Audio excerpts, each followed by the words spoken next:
Seated.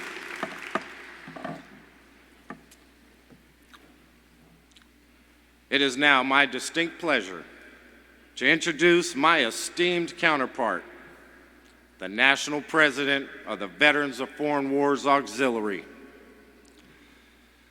Sandy Kriebel is a life member of Yingling Ridgely Auxiliary 7472 in Ellicott City, Maryland.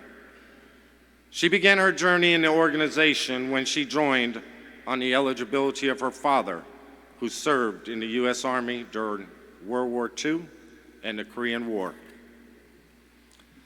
Sandy has served the organization in several capacities, including as auxiliary post, district, and department president, where she was named Outstanding President of the Year for her membership group. On the national level, she has served as National District Council member, Eastern Conference Chairman for the Americanism and Membership Programs, and National Director for the Cancer Aid and Research, Hospital and Buddy Poppy programs. She has also served as National Patriotic Instructor.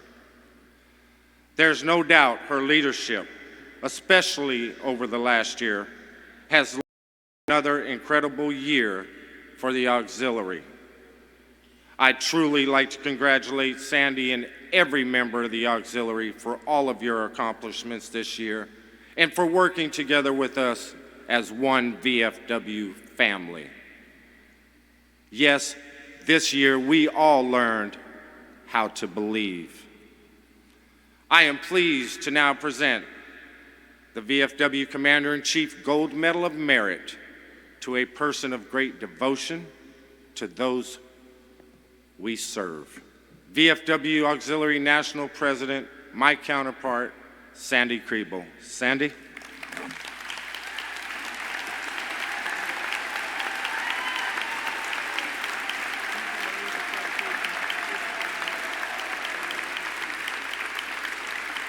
Commander-in-Chief, Gold Medal of Merit and Citation awarded to Sandy Kriebel, National President, Veterans of Foreign Wars 2018-2019, in esteemed recognition and sincere appreciation of her loyal and compassionate concern for America's veterans as the National President of the VFW Auxiliary. Her theme, Believe We Can Do It, reflects her vision and support for our nation's veterans and their families, and will forever serve as the true and honorable legacy of her presidency. Her wealth of experience and lifetime commitment to the objectives of the VFW Auxiliary had justly earned her the highest level of admiration, respect, and gratitude of the veterans of foreign wars of the United States.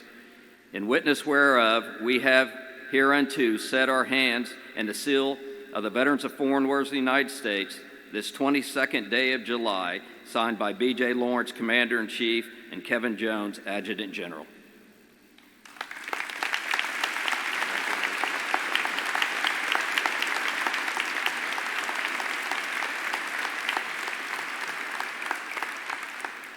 Commander-in-Chief Lawrence, National VFW and VFW Auxiliary officers, past Commander-in-Chief, past National Presidents, comrades, auxiliary members, and guests. I am so honored to receive this award from the Veterans of Foreign Wars, and I thank you from the bottom of my heart. It is humbling to accept this award. It has been an absolute privilege and honor to represent the VFW Auxiliary members this year and work with our VFW leadership. The VFW and Auxiliary truly worked as a team this year to strengthen and grow our organization. To Commander-in-Chief Lawrence and all the members of the VFW, there is no limit to what we can achieve through teamwork and supporting the mission we believe in. I am so impressed and inspired by your 100% plus in membership achievement. Together, working as a VFW family under Chief Lawrence leadership, we raised awareness of the great mission across the country and around the world. And to the VFW auxiliary members, who I represented this year, you made me so proud. You make a difference every day, and you do hold the key to the success of our mission. This is a new era of membership and service. It looks different than it even did 2 decades ago. It is important to realize that we are still more vital than ever in our mission, even if we are growing and changing. Auxiliary members coming together, veterans and active duty service members in the traditional ways, as well as reaching out in new, innovative ways through social media, through training like building on the VFW Auxiliary Foundation, and through making new, powerful connections through community outreach. I have been a member of the Auxiliary for 54 years, and I remember a time when our Commander-in-Chief would ask all World War I vets to stand, and only a handful would stand. He would ask all World War II veterans to stand, and the majority of the room stood. He would ask the Korean War veterans to stand, and a good number would stand. He would ask the Vietnam veterans to stand, and a small handful would stand. Now, today, when our Commander-in-Chief asks the same question, there are no World War I veterans. A small group of World War II veterans stand, more than a small group of Korean War veterans stand. A majority of Vietnam veterans stand, and a small group from Desert Storm, Operation Enduring Freedom, Operation Iraqi Freedom, Operation New Dawn, and other conflicts stand. Now, today, female veterans stand.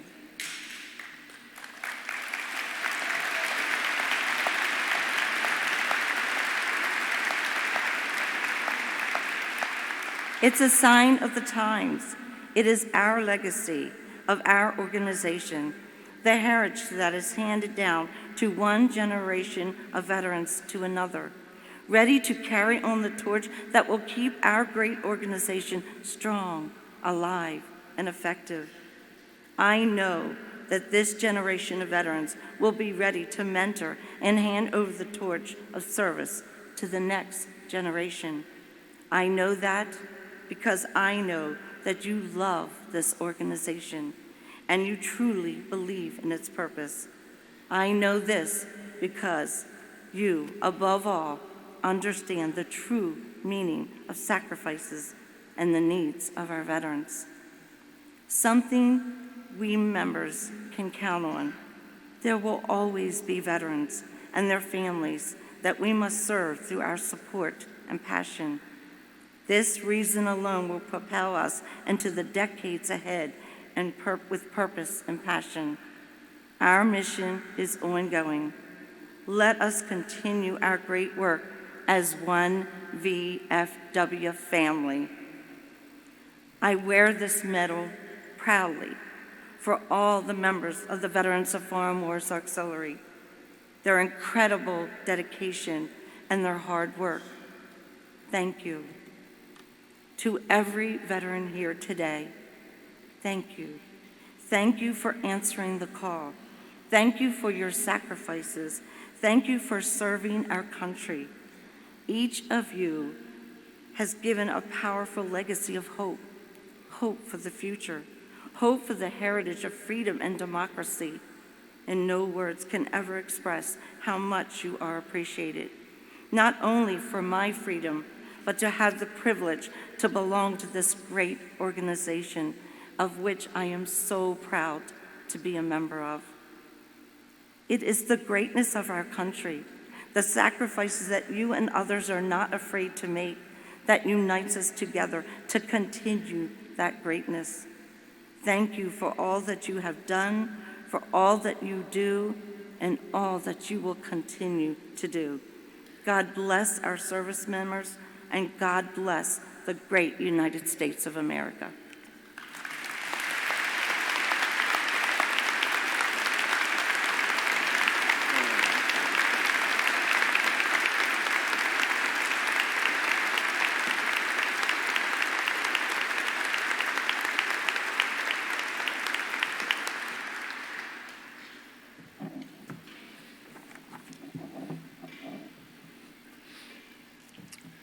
It is now my privilege to introduce United States Congresswoman Val Demings, representative for the citizens of Florida's 10th Congressional District since 2017.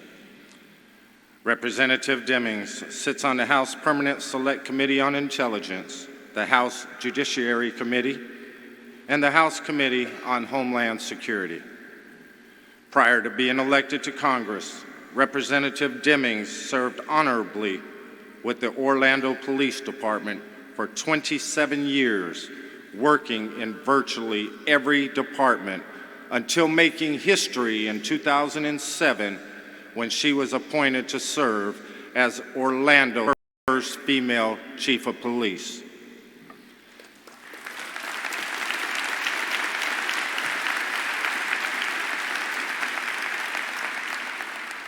You know I love that background.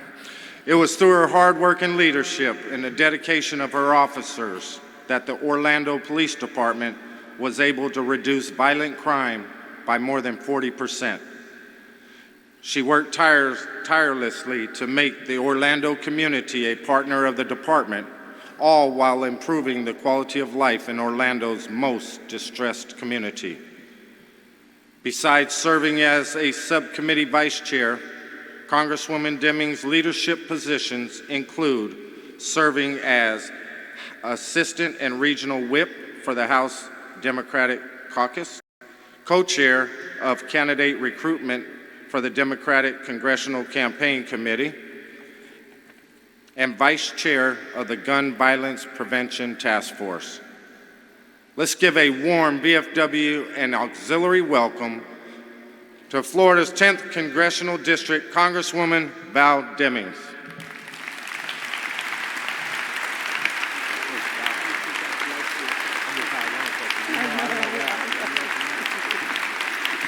Well, good morning, VFW and auxiliary.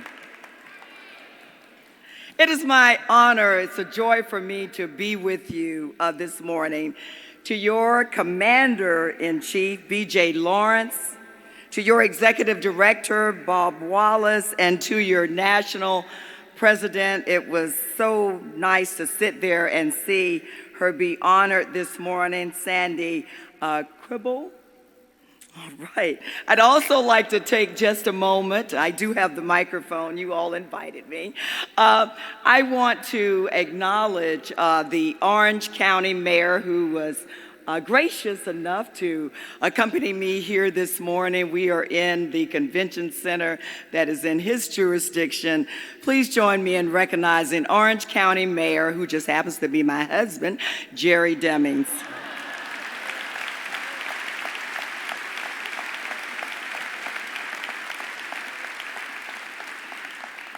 It's an honor for me to be one of 435 members who represent you in the United States House of Representatives. But let me pause for just a moment. Are there any Floridians in the House? Yeah, I thought so. Are there any law enforcement in the House? Thank you so very much for double service. I'm delighted that you have chosen to hold your 120th National Convention in Orlando, and we just happen to be in Congressional District 10. I stand before you this morning as a member of Congress and as a former police chief, and I believe in giving honor to whom honor is due. VFW, I believe in protecting those who have worked so hard to protect us, our national defenders. As this crowd knows, oh, I know you know, that the United States of America is the greatest country in the world. Am I right about that? Yeah, we are. And we are not just the greatest nation by chance, but because of the brave men and women, our servicemen and women who live and die to protect our nation, to protect our freedoms, and protect our democracy. In Congress, we know that our veterans have honored our country. And now we, as members of Congress, must honor them by ensuring that we finish the VA Mission Act and allow veterans to get the care they need regardless of where they live.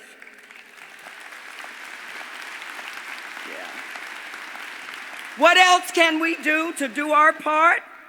Well, we can be there for our veterans and their surviving family members by eliminating the 15-year use or lose it limitation and make the GI Bill truly a forever GI Bill.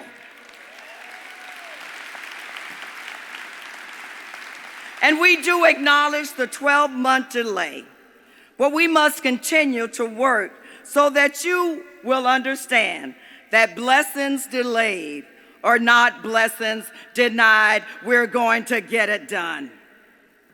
The Blue Waters Navy Veterans Act was signed into law on June 25th, just a little while ago.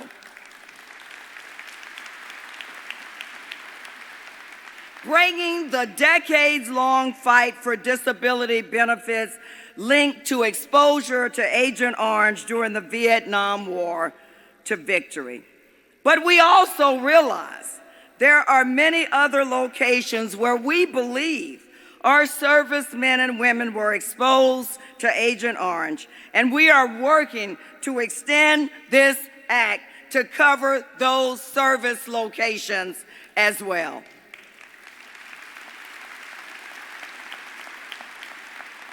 In Florida, there are 6,295 Gold Star families who lose out on their survivor benefit plan payments due to the dreadful widow's tax, with 168 of those families living in Congressional District 10. To sum things up, we need to end the widow's tax. Yeah, we do. VFW and auxiliary. This week, as you conduct the business of the VFW, I pray that you will have a productive yet fun time in Orange County. And if you need something and don't get it, just give me a call because I know the Orange County mayor. So thank you for the millions of volunteer service hours. Thank you for scholarship. Thank you for the advocacy you continue to bring to Capitol Hill and to local communities. Thank you, VFW and auxiliary, for having our servicemen and women's backs and making a difference. We are a better nation for it. Enjoy yourselves, be safe, and may God continue to bless and keep you. Thank you. Thank you. Thank you. God bless you. Thank you.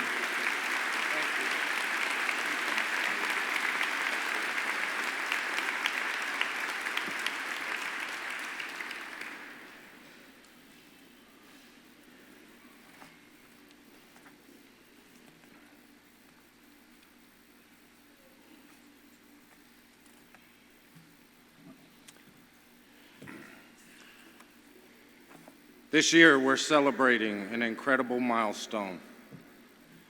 100 years ago, at our national encampment, our forefathers established the National Service Bureau, known today as National Veterans Service, to work with the government to ensure America's veterans got the benefits they earned and deserved. The VFW was the first veteran service organization to help veterans cut through the bureaucratic red tape. Literally, the term goes back to the beginning of the National Service Bureau. Our first service officers used to go to the Department of Treasury, into the basement where they kept Veterans War Risk Insurance Bureau, claims bound with red tape, literally red tape. They would actually cut through the red tape and bring it upstairs to be processed. Because the Department of Veterans Affairs hadn't been established yet, our centralized office had to work with a few different government departments to get veterans the benefits they needed. It's because of this we can proudly say we've been helping veterans with benefits claims longer than the Departments of Veterans Affairs has existed. Today, National Veterans Service, a hallmark program of the VFW, has assisted hundreds of thousands of veterans in attaining their VA benefits. In our last fiscal year, over 2,000 VA-accredited VFW representatives helped recoup over $8.3 billion in VA disability compensation and pension benefits, which includes $1.4 billion in new claims. With that, I'd like to ask you to turn your attention to the video screens for a short video presentation.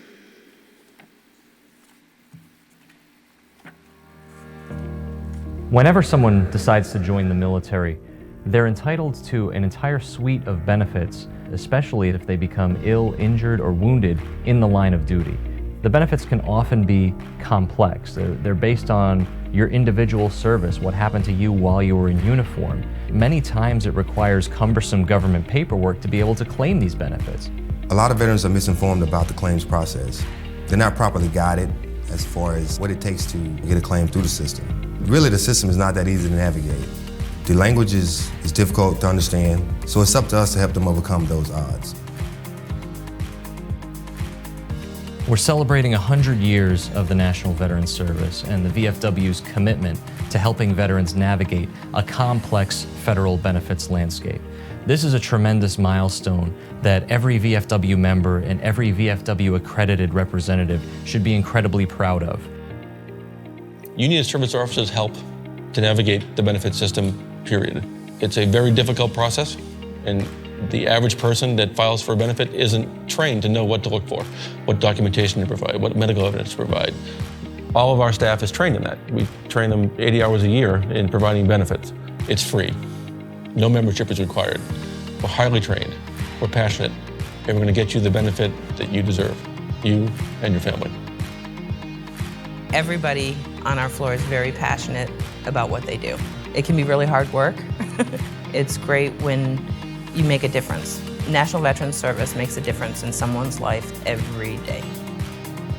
I think we're passionate, almost to a fault, some of us. That's what motivates you, that's what gets you up in the morning, because you know you can make it better.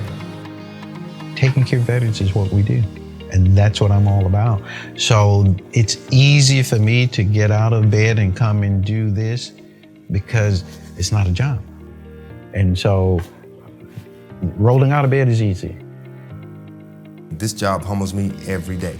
I'm a veteran and I've lived the lives that these guys have lived, and I feel it's very important, very patriotic to give back to those who have served our country. I'm honored to be a National Staff member and to be here for the 100th anniversary of the National Veterans Service and uphold the work that began 100 years ago. Where we've come in those 100 years, $8.3 billion in benefits, and hopefully leave some kind of legacy for who comes after us to continue the work that we do. A veteran has